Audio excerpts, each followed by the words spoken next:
Hola, ¿qué tal? Buenos días, buenas tardes y sobre todo, buenas noches. Bienvenidos nuevamente a Historias, mitos y leyendas de la lucha libre.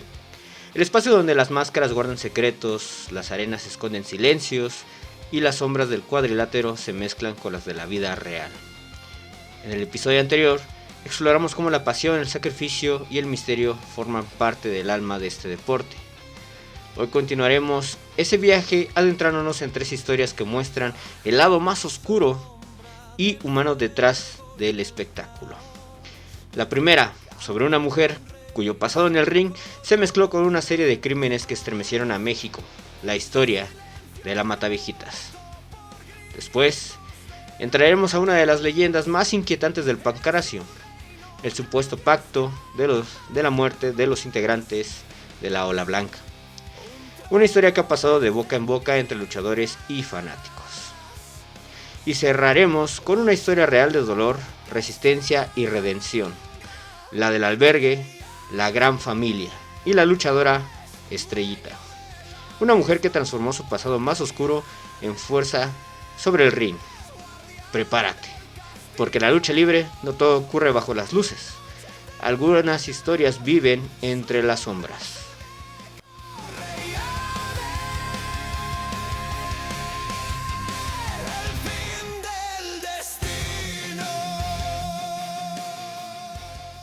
Hoy, en Historias, mitos y leyendas, como ya lo mencioné al inicio del video, les voy a platicar de una historia que, pues la verdad, le puso a la Ciudad de México de cabeza.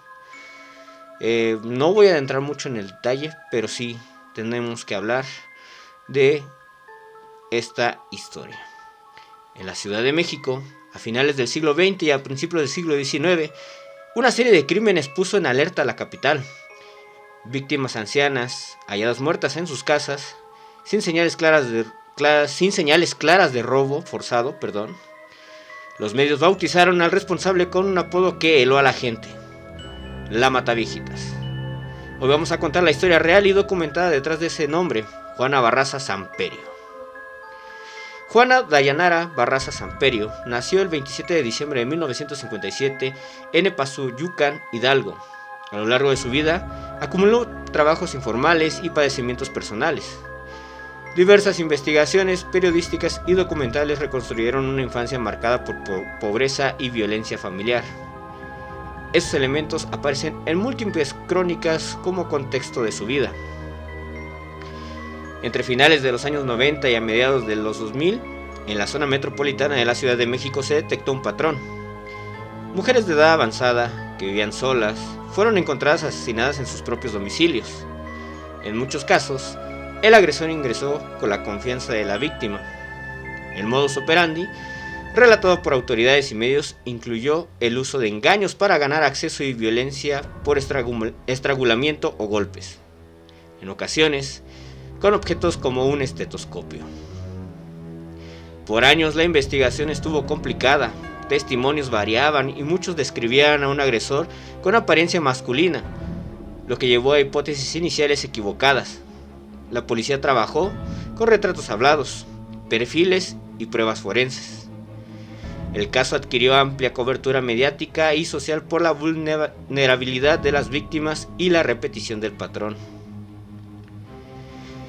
La detección ocurrió el 25 de enero de 2006. Juana Barraza fue sorprendida saliendo de la casa de una víctima, según los reportes, y arrestada en el lugar. En el momento de su detección llevaba consigo objetos como un estetoscopio y documentación que simulaba gestiones de apoyo o pensión. Detalles que vincularon su presencia con el modus operandi denunciado. En el proceso judicial se acumuló evidencia, huellas, cotejos y documentación. La propia Barraza reconoció algunos crímenes y negó otros. Los fiscales la implicaron en al menos 16 homicidios, por los que fue juzgada. Las cifras totales atribuibles a la llamada Mataviejitas han variado según fuentes. Hay estimulaciones que la vinculan a decenas de casos. Pero en el juicio se le condenó por un número concreto de crímenes probados en sala. El 31 de marzo del 2008, Juana Barraza fue condenada a 759 años de prisión por los delitos acreditados en su contra. Una sentencia simbólica que refleja la gravedad del caso. En la práctica, la legislación mexicana establece límites a la ejecución efectiva de penas. Tras sentencia fue recluida en el penal de Santa Marta, Acatitla. Desde su detención, en prensa se mencionó que Juana Barraza había sido luchadora bajo el alias La Dama del Silencio. Aquí conviene precisar, la documentación y testimonios muestran dos cosas que conviene distinguir. Por un lado, Barraza se identificaba con la lucha libre, compró vestuario, portó máscara y participó en funciones pequeñas o actividades promocionales. Por otro lado, numerosas luchadoras y trabajos periodísticos recientes indican que no tenía una carrera. Como tal, no la identificaban como luchadora profesional del alto circuito, sino que su relación con el pancracio fue más bien de aficionada y de participación esporádica de eventos de barrio o promociones. Es decir, existía una identidad pública ligada a la lucha, pero su condición como luchadora profesional es discutida y, en muchos testimonios posteriores, negada. Varios reportajes periodísticos mencionan que Juana Barraza apareció en grabaciones o entrevistas realizadas en funciones de lucha libre. Medios como TV Azteca y otros recogieron materiales que relacionaban su presencia pública en arenas con la identificación de testigos y autoridades. Algunos artículos sostienen que una aparición y su imagen difundida en medios ayudaron a cruzar información y acelerar ciertos avances de la investigación. Atención, esa versión aparece en diversos medios y figura en crónicas contemporáneas y posteriores, pero la grabación original completa de aquella entrevista no siempre ha estado disponible públicamente para su verificación independiente por terceros. Por tanto, se debe presentar como reportajes de prensa más que como evidencia documental única. Y es que como tal, el video que se ve donde la entrevistan parece muy, no sé cómo decírselo, sacado de contexto.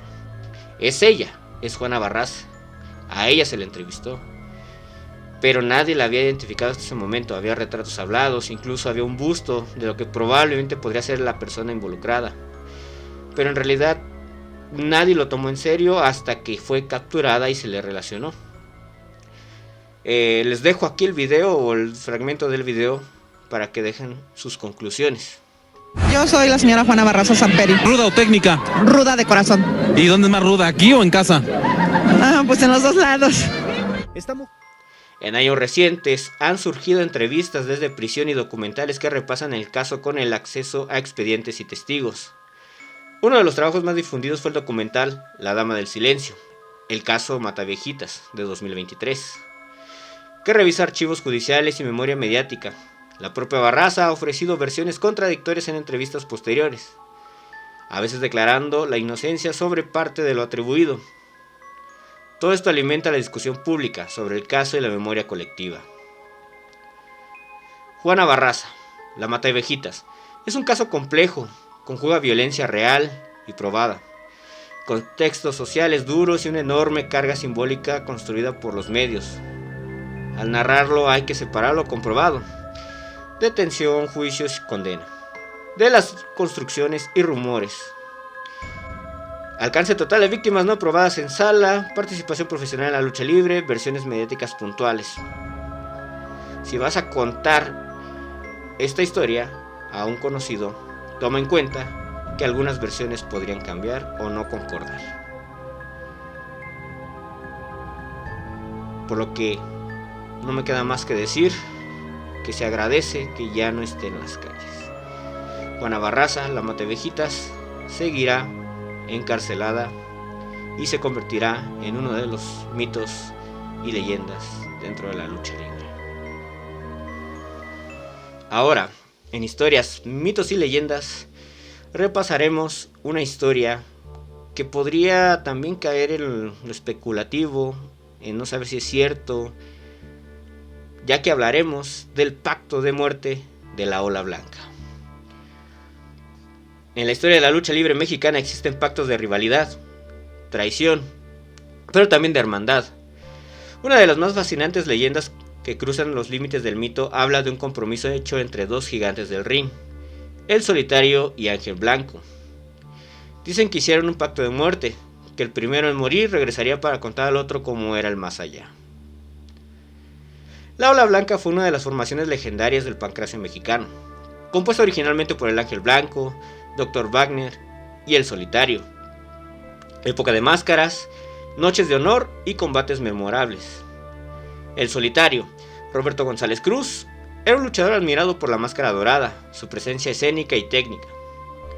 Ángel Blanco, José Ángel Vargas Sánchez, uno de los referentes del ring, compañero de combates, aliado, rival en distintos momentos. El 6 de abril de 1986, El Solitario falleció. Las fuentes concuerdan en que su cuerpo ya estaba debilitado por problemas de salud, pulmonía y complicaciones. Días después, en abril de ese mismo año, Ángel Blanco murió en un accidente automovilístico. Las crónicas mencionan que una llanta explotó, lo que provocó que su vehículo chocara contra un poste. La cercanía de esas muertes generó conmoción. Apenas unas semanas separaron su partida. Para muchos no fue coincidencia, sino cumplimiento de ese supuesto pacto. Según reportes periodísticos y versiones orales de aficionados, el pacto consistía en lo siguiente. Primero, que el primero en morir regresaría de alguna forma para decirle al otro qué tipo de existencia había en el más allá. Segundo, que Ángel Blanco soñó con El Solitario tras su muerte, que sintió su presencia. Pero lo que no se ha hallado con certeza es un documento formal del pacto, algo firmado o escrito. Un audio o video verificable de los luchadores reconociendo públicamente ese acuerdo. Si bien, era una época en la que los aparatos de grabación no eran tan compactos, pues no, como tal no podría haber un video o un audio de esto. Que la muerte del Ángel Blanco haya sido provocada o predicha literalmente por ese pacto. Lo que sí se vive es más una renación popular con tintes místicos, es decir, que solamente se ha escuchado un tal vez dijeron o un tal vez escuché esto. Algunos testigos y compañeros han relatado que los días previos al accidente, Ángel Blanco estaba pensativo, comentando la premisa de ser mortal, el desgaste del cuerpo, de si la vida después de la muerte existía. También está la versión de que después de la muerte del Solitario, Ángel Blanco tuvo sueños en los que su amigo lo visitaba, lo animaba o le decía algo. Esa vivencia fue muy comentada en los medios de la época como algo que más que un consuelo para la visión. En cuanto al accidente automovilístico de Ángel Blanco, los relatos señalan que viajaba acompañado de Dr. Wagner, otro miembro de la Ola Blanca, que el auto sufrió un desperfecto mecánico, perdió control y chocó contra un poste. Ángel Blanco murió en el lugar y Dr. Wagner quedó lesionado. ¿Por qué este pacto resuena tanto? Porque mezcla amistad, miedo, lo inexplicable. En una cultura donde la máscara tiene valor simbólico, donde los luchadores son héroes, la idea de un pacto de muerte cobra fuerza. Pero también hay contradicciones. Medios contemporáneos señalan que algunos detalles cambian con el tiempo, algunas versiones aumentan el dramatismo, se agregan sueños no documentados, se pierde precisión. El pacto de muerte entre El Solitario y Ángel Blanco es una de las leyendas más emotivas del pancracio. Quizás nunca sepamos si fue palabra dada en serio, si hubo solemnidad o si fue broma de amigos convertida en mito con el paso de los años. Lo que sí es cierto, sus muertes cercanas crearon un eco que el público aún siente. La Ola Blanca no solo dejó huella en el ring, sino también en el imaginario. Mito o realidad, tú decides. Pero en cada lucha, cada máscara, cada muerte temprana, la leyenda sigue viva. En la siguiente historia, de historias, mitos y leyendas de la lucha libre, vamos a hablar de algo que mezcla lucha libre, infancia, dolor y supervivencia. Porque detrás de la máscara también hay historias humanas fuertes. Esta es la historia de Estrellita, la más bonita, Viviana Ochoa Barradas, y su paso por el albergue La Gran Familia, bajo la dirección de Mamá Rosa. La Gran Familia fue fundada por Rosa del Carmen Verduzco, mejor conocida como Mamá Rosa, en Zamora, Michoacán. Aproximadamente los años 40, 50, varía la historia de acuerdo a cada quien. Ella se dedicó durante décadas a operar un albergue para menores en situación de vulnerabilidad, niños de la calle, abandonados o enviados por padres que no podrían cuidarlos. Con los años, el albergue creció. En 2014 había reportes de que habitaban ahí cientos de personas, más de 500 niños y adultos, menores, mujeres, varones, viviendo en condiciones precarias. Se denunciaron hacinamiento, insalubridad, infestaciones, chinches, ratas, cucarachas, comida en mal estado, poco cuidado médico y psicológico, así como abusos por parte del personal del albergue. En julio de 2014, tras numerosas denuncias, la Procuraduría General de la República, en colaboración con fuerzas federales, DIF y Derechos Humanos, realizó un operativo de cateo en la vivienda, en la Gran Familia. Se rescataron centenares de menores, se documentaron testimonios de quienes vivían ahí y se detuvieron algunos colaboradores del albergue por los reportes de maltrato y abuso. Mamá Rosa fue detenida pero quedó libre posteriormente, en parte por su edad avanzada y su estado de salud, como denuncian medios. Algunos de los testimonios recogidos después del cateo contaron cosas terribles. Jóvenes menores que decían que la Gran Familia, el sexo a cambio de comida era algo frecuente, como si fuera moneda de cambio. Situaciones de abuso sexual por parte de cuidadores. Algunos testimonios indican que niñas embarazadas vivían allí y que los abortos o los golpes por causas relacionadas se utilizaban como castigo o incluso para ocultar evidencia. Uso de castigos físicos severos, privaciones, maltrato psicológico. También relatados de que menores no podían abandonar el albergue, de que se les pedía firmar documentos que le impedían salir al cumplir la mayoría de edad mensurablemente. El Pinocho, un cuarto de castigo, mencionado en varias notas como parte del albergue, donde se remitían internos por incumplir reglas. Rosa del Carmen Verduzco, Mamá Rosa, era vista por muchos como benefactora. Recogía niños, les ofrecía techo, alimentación, educación en el albergue, pero también fue criticada duramente. Se le señalaba como autoritaria, incapaz de vigilar todo lo que ocurría en la Gran Familia. Cuando el albergue llegó a tener cientos bajo su responsabilidad. En su defensa, Mamá Rosa declaró que muchas de las acusaciones no las podía supervisar personalmente, que su energía ya no era la de antes, que la operación institucional se volvió compleja con los años. También se decía que tenía apoyo político, donaciones y reconocimiento social, lo que le permitió operar por décadas sin intervención rigurosa del Estado. Rosa Verduzco falleció más tarde, víctima de un derrame cerebral y complicaciones de salud. Aquí entra Estrellita, Viviana Ochoa Barradas, originaria de Zamora, Michoacán, luchadora reconocida en el Consejo Mundial de Lucha Libre y Escena Independiente. En 2014, tras el rescate del albergue, Estrellita dio una entrevista donde dijo que fue internada en la Gran Familia en 1987, junto a sus 3 hermanos, una hermana mayor y 2 varones menores. Su madre ingresó porque le dijeron que ahí la tratarían bien. Estrellita declaró que vivió durante 4 años en el albergue. Durante ese tiempo sufrió condiciones que ella misma describe como inhumanas: maltrato, privaciones, falta de higiene, trato duro, castigos. También contó que en algunos de los pocos aspectos positivos fueron en el que aprendió a tocar instrumentos musicales, teclado, saxofón. Llegó a participar en actividades culturales dentro del albergue, lo cual le dejó algo para su vida posterior como luchadora. El testimonio de Estrellita es uno de los más directos que hacen tangible lo que se vivía en el interior del albergue, conectando con la narrativa de abuso, pero también con capacidad de resiliencia. El operativo de 2014 expuso el albergue al escrutinio público. Se rescataron alrededor de 596 personas, entre menores y adultos, de los cuales 458 eran menores de edad, y muchas de ellas fueron trasladadas por el DIF para evaluación médica, psicológica y reinserción. Se inició conocimiento penal contra algunos colaboradores del albergue. Sin embargo, debido a la avanzada edad de mamá Rosa, su salud y deterioro cognitivo no se le procesó plenamente por todos los cargos que se señalaban. El albergue dejó de operar como antes. Las familias de los internos fueron localizados con la ayuda del DIF.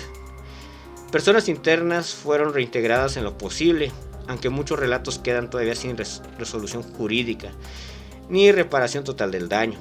Estrellita, por ejemplo, más tardía pudo manifestar públicamente lo que vivió, pero no con todos los responsables implicados penalmente. La historia de Estrellita y la gran familia tiene dos caras, la de beneficencia y vida comunitaria, que ayuda a muchos, y otra cruda de injusticias, silencios, abusos.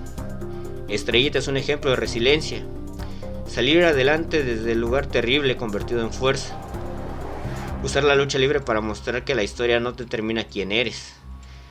Es necesario que recordemos estos casos, no para acusar sin pruebas, sino para exigir justicia donde faltó, para dar voz a quienes no la tuvieron y para asegurar que ninguna otra Estrellita pase lo mismo.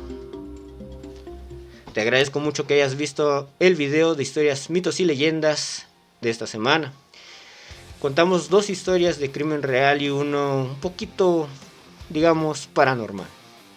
Si tú deseas que cuente alguna otra historia, si quieres comentar qué te gustó, qué piensas, puedes dejar en la caja de comentarios precisamente tu opinión. Igual te invito a que me sigas en mi canal de TikTok y de YouTube, ambos como Rayades15. Nos vemos en la próxima semana con más historias, mitos y leyendas de la lucha libre.